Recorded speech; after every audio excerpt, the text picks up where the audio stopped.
हमारे सामने हैं 19वीं सदी के महापुरुष कृपाशंकर जी महाराज। आचार्य श्री कृपाशंकर जी महाराज जो एक महापुरुष हो गए हैं, आइए उनके जीवन चरित्र के संबंध में जानकारी प्राप्त करते हैं। ये रामाश्रय बगिया आश्रम, ये मणिराम दास छोटी छावनी के ठीक बगल में चारधाम आश्रम, चारधाम मंदिर जो है उसके ठीक सामने है।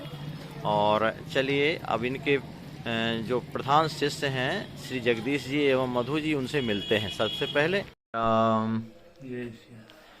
आप परम पूज्य आचार्य कृपाशंकर जी के कृपा पात्र हैं जी। अच्छा, तो आपका घर कहाँ पड़ता है? हम चंडीगढ़ के हैं। चंडीगढ़ से। और आप दोनों पत्नी जो है धामवास किया, गुरु जी की सेवा की। आपकी धर्म पत्नी का क्या शुभ नाम है? जी मधुरानी। अच्छा अच्छा, तो आप लोग किस सन में अयोध्यावास करने लगे थे? सन 1984 में। 84 में गुरु जी की सेवा में आ गए। गुरु जी आए हैं 1982 में जी। हम 1984 में। अच्छा अच्छा, और तब से गुरुदेव की सेवा में ही सेवा में रहे 24 साल। हाँ, वाह, धन्य आपका जीवन। और आपके गुरुदेव कैसे थे? महाराज जी का तो मतलब ये अपना भैया जी से आप सब पूछ ही चुके हैं। तो बाकी जो है महाराज जी का दिनचर्या सवेरे जो है 4 बजे सब्जी स्नान के लिए निकलते थे, तो हम भी साथ में रहते थे जी। और फिर जो है शाम को मतलब ये है अपना मतलब ये है हनुमानगढ़ी दर्शन करके, कनक भवन दर्शन करके, तो साग लेकर मतलब ये है कि महाराज जी आते थे और अपने हाथ से ही बनाते थे। जी जी जी, अपने हाथ से ही पाते थे। वाह, आप दोनों लोगों का जीवन धन्य है। गुरुदेव के लिए आपने देखा जाते समय अयोध्या से कि हमारे गुरुदेव बीमार हैं, तो धिक्कार है हमारा, हम शिष्य हुए हैं तो हमको क्यों ना घर द्वार छोड़ कर गुरु जी की सेवा में ही रहना चाहिए। और आप दोनों लोग जो है अयोध्यावास करने लगे। वहाँ व्यापार था, वहाँ छोड़ा थे सारा कार्य काम काज अपना धंधा सब छोड़ करके और गुरु जी की सेवा में समर्पित हो गए। ऐसे ऐसे गुरुनिष्ठ भक्त जल्दी देखने को नहीं मिलते हैं। आपका जीवन धन्य है, आपके माता पिता धन्य है। जय सिया राम। जिन सालिग्राम भगवान को हम दर्शन कर रहे हैं हाथ में लिए हुए, ये अभी दर्शन कर रहे हैं अयोध्या नाम के एक महान संत जो अद्वितीय विद्वान थे और अनेक देशों में भगवान की कथा कह चुके थे। और उन्होंने अयोध्यावास का नियम लिया और ऐसे अद्वितीय कथावाचक थे कि जो रोते हुए ही कथा कहते थे और यहाँ तक कि वाणी अवरुद्ध हो जाती थी, कथा भी बंद करना पड़ जाती थी। आइए उनके संबंध में, जिनका नाम है आचार्य श्री कृपाशंकर जी महाराज, जो मणिराम दास छोटी छावनी में निवास करते थे और ये 19वीं सदी के एक अद्वितीय महापुरुष हो गए हैं। चलिए अब चलते हैं उनके पास इनकी विशिष्ट जानकारी के लिए। दंडोत। हम सुने हैं कि आप परम पूज्य आचार्य कृपाशंकर जी महाराज के शिष्य भी हैं और शरीर से उनके गृह जीवन के सुपुत्र भी हैं।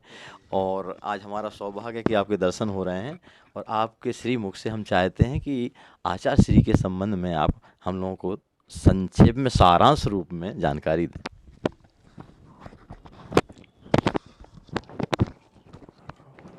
मेरे पूज्य गुरुदेव आचार्य जी का जन्म प्रयागराज के समीपवर्ती जिला प्रतापगढ़ में पुंडा तहसील ग्राम भिटारी में हुआ। महाराज जी का धराधाम पर आगमन पौष शुक्ल पंचमी श्री संवत 1984 श्री संवत 1984 उसके अनुसार दिनांक 12 जनवरी सन 1928 मंगलवार को धराधाम पर आगमन हुआ उनका।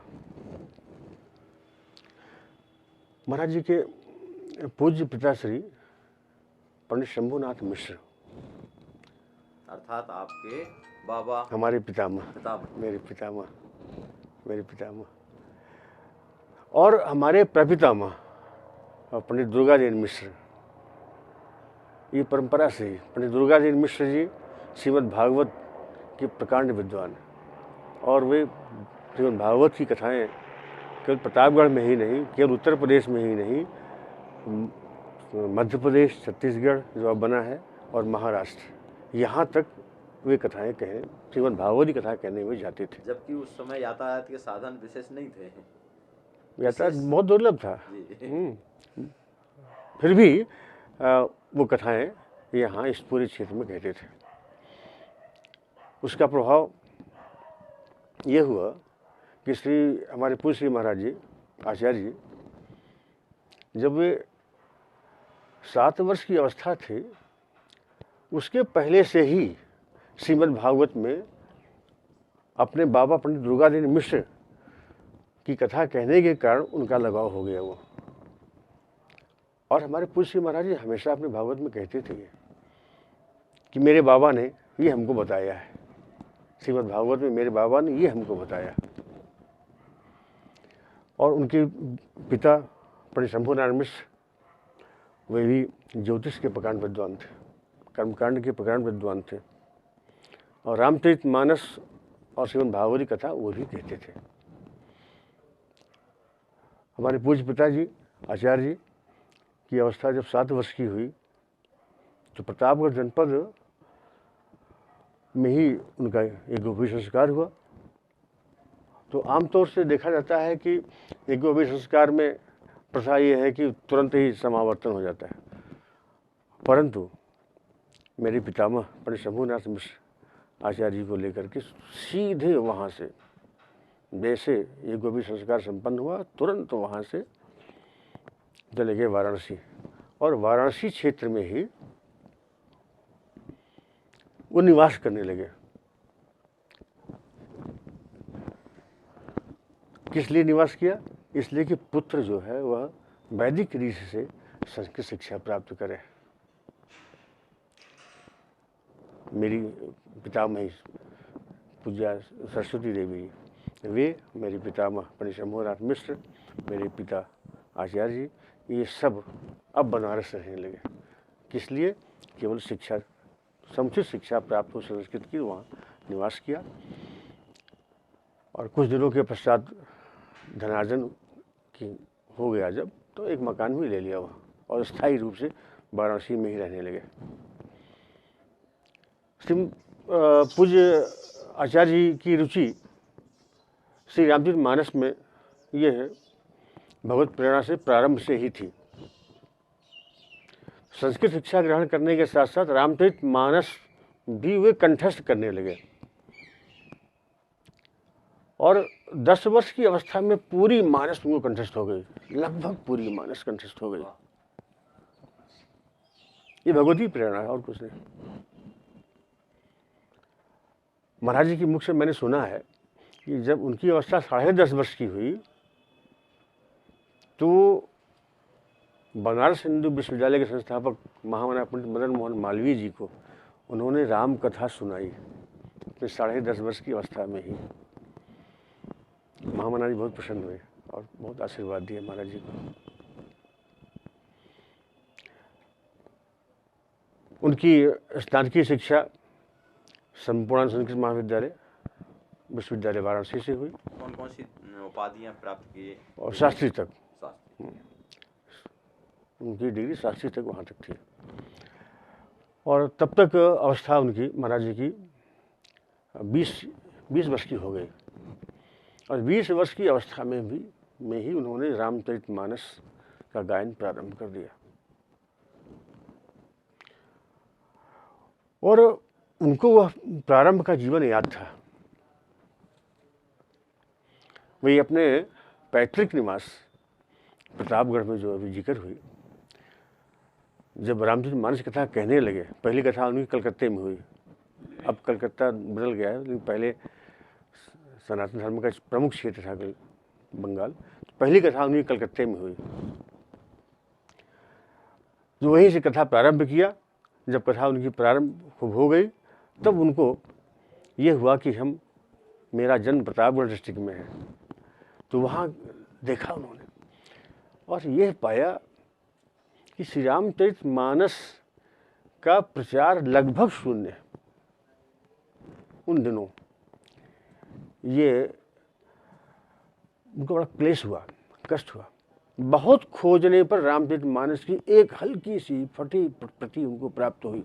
ये लगभग 70-80 ये लगभग महाराज की अवस्था उस समय 25 वर्ष की अवस्था थी। 25 वर्ष की अवस्था थी ये। 70-80 वर्ष पहले की बातें हैं। जी हाँ। उस समय गीता प्रेस का इतना प्रचार नहीं था। हाँ, मानस प्रचार नहीं था। मानस की सबसे पहले तो ज्वाला प्रसाद जो प्रेस वेंकटेश प्रेस बम्बई, वहीं से तो पुस्तकें निकलती थी। मानस की प्रति भी वहीं से निकलती थी। तो बहुत जीर्ण अवस्था में मिली। तो उन्होंने प्रण किया कि ये मेरा मूल जनपद है, पैतृक है, तो यहाँ भी मानस का प्रचार होना चाहिए। इस उद्देश्य को ध्यान में रखते हुए उन्होंने अलग से पैतृक आवास जो था वहाँ से थोड़ा हट करके 3-4 किलोमीटर एक अलग से आवास बनाया। कृषि योग्य जमीन लिया, वहाँ आवास भी बन गया। अब वहीं से रह करके हुए प्रतापगढ़ और पूरे क्षेत्र में, पूरे भारतवर्ष में या पूरे मध्य एशिया में रामचरितमानस के प्रचार का कार्य उन्होंने अपने जिम्मे लिया, संभाला। और मानस का प्रचार प्रतापगढ़ में फिर इस हद तक उन्होंने किया, घर घर जाकर के मानस की प्रति दिया और दे करके सबको बताया। और ये कहा कि 5 दोहा मानस का पाठ नित्य होना चाहिए। 5 दोहा मानस का पाठ हर के द्वारा नित्य होना चाहिए। इसी क्रम में उन्होंने 1960 में अखिल भारतीय मानस प्रचार समिति की स्थापना किया और उसकी शाखाएं खोली। उन्होंने कहा कि शाखाएं ये 2 प्रकार की होंगी, एक पारिवारिक और एक सामान्य शाखा होगी। पारिवारिक शाखा में घर के ही लोग उपस्थित रहेंगे और सामान्य शाखा किसी सामान्य स्थान पे होगी और उसमें सभी सनातनी लोग आएंगे और सम्मिलित होंगे। और उसमें उन्होंने कुछ कार्यक्रम निर्धारित कर दिया। श्री रामचरितमानस के एक दोहे की व्याख्या, तुलसीदास जी द्वारा लिखे हुए अन्य ग्रंथों में से किसी एक ग्रंथ के एक पद की व्याख्या, कुछ दोहों का मूल पाठ। इस प्रकार से ऐसा कार्यक्रम उस मानस प्रचार समिति के द्वारा उन्होंने निर्धारित किया और इसकी शाखाएं पूरे भारतवर्ष में और विश्व के अनेक देशों में, जैसे उन्होंने Japan, Indonesia, Thailand, Singapore, Hong Kong, Nepal, Sri Lanka, Mauritius और यहाँ तक कि लंदन भी गए वो। इतने देशों में भारतवर्ष में, खासकर उत्तर भारत, राजस्थान, पश्चिम भारत, गुजरात, मध्य प्रदेश, इस क्षेत्र में जहाँ हिंदी का प्रसार ज़्यादा था, वहाँ उनकी शाखाएं बहुत स्थापित हुई और शाखाओं के द्वारा उन्होंने मानस का प्रचार किया। अभी महाराज जी का गृह जीवन ही गृह जीवन है जी। उन्होंने अपने गृहस्थी जीवन की जितनी भी जिम्मेदारियां थी सबका सकुशल निर्वाह किया। अपने पुत्रों को योग शिक्षा दिया, पुत्रियों को योग शिक्षा दिया, सबका विवाह संपन्न किया। अब देखिए विधि का विधान, उनकी अवस्था 50 वर्ष नहीं हुई थी, 50 वर्ष उनकी अवस्था नहीं थी और गृहस्थी में सब कुछ संपन्न। जो कहते हैं खेती बाड़ी भी थी, प्रयागराज में भी बाद में उनका आवास बना, बनारस में आवास पहले से ही था, प्रतापगढ़ जनपद में आवास था ही।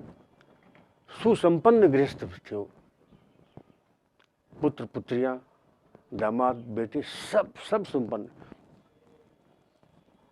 भगवान की प्रेरणा हुई कि हमने बहुत गृहस्थ जीवन व्यतीत कर लिया। अब उस प्रेरणा से उनको ये हुआ कि हम अवधवास करेंगे।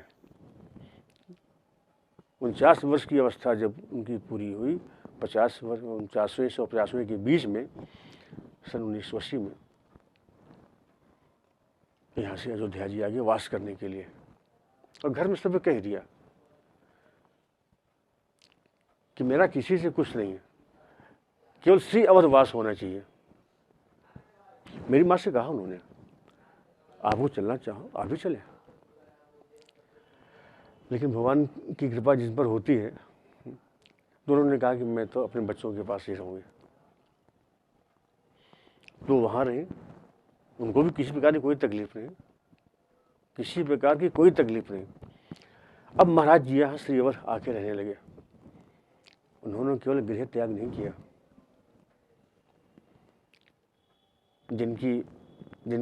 जिनका नाम, जिनका यश पूरे भारतवर्ष में, पूरे मध्य एशिया में हो, उन्होंने उस यश को भी छोड़ा, उस प्रतिष्ठा को भी छोड़ दिया, उस यश का भी उन्होंने त्याग किया। घर का त्याग तो किया ही, यश का भी त्याग किया। जो बाहर घूम घूम करके जो कथाएं कहते थे, अब वह भी उन्होंने बंद कर दिया और पूर्ण रूप से वह श्री अवध में वास करने लगे। यहाँ आए श्री मणि रामदास छावनी, महंत नीलगोपाल दास जी महाराज उनकी शरण में आए और यहीं एक छोटे से कमरे में जिसमें हम लोग बैठे हैं यहाँ पर, यहाँ आकर के उन्होंने अपना वानप्रस्थ जीवन प्रारंभ किया। जब वानप्रस्थ आश्रम उन्होंने प्रारंभ किया, उस समय से लेकर आखिरी समय तक उनके जीवन की दिनचर्या और उनका मेन अपने शिष्यों के लिए उपदेश क्या रहता था? देखिए महाराज, गृहस्थ जीवन त्यागने के बाद उनका 24 घंटे का प्रतिदिन का जो भी कार्यक्रम था, वो सब का सब भगवान को समर्पित था। उठ करके और सोने तक जितने भी कार्य थे, सब के सब भगवान को समर्पित थे। उठ करके नित्य कर्म, स्नान के पश्चात संध्योपासन, बिना संध्या के, बिना गायत्री के तो अगर ब्राह्मण है तो उसको क्या कहा जाए, नित्य संध्योपासन। अब देखिए, उनकी प्रेरणा से हम भी उनके पुत्र हैं, उनके शिष्य हैं। जब मेरा यज्ञोपवीत संस्कार हुआ, उसके बाद से आज तक कभी गायत्री न जपी हो, संध्योपासन न हुआ हो, ये मुझे स्मरण नहीं है। उन स्थितियों को छोड़ करके, जब अपरिहार्य स्थितियाँ हो जाती हैं, घर में शुद्धावस्था हो जाती है, उनको छोड़ करके, तो पूज्य महाराज जी भी सबसे पहले उनके नित्य बैठने, आश्रम में बैठने के बाद संध्योपासना, सूर्यार्घ्य, गायत्री का जप, उसके बाद, और यहाँ श्रीअवध आने के पहले ही,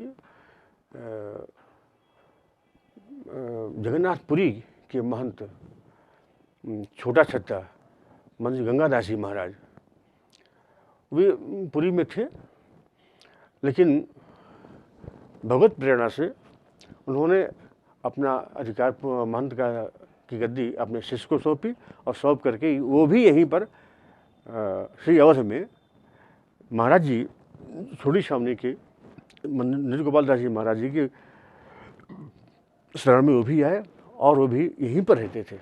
तो महाराज जी ने, हमारे पूज्य पिताजी ने, हमारे आचार्य जी ने उन्हीं से दीक्षा लिया, राम मंत्र की दीक्षा उन्हीं से लिया। और जब यहाँ आके रहने लगे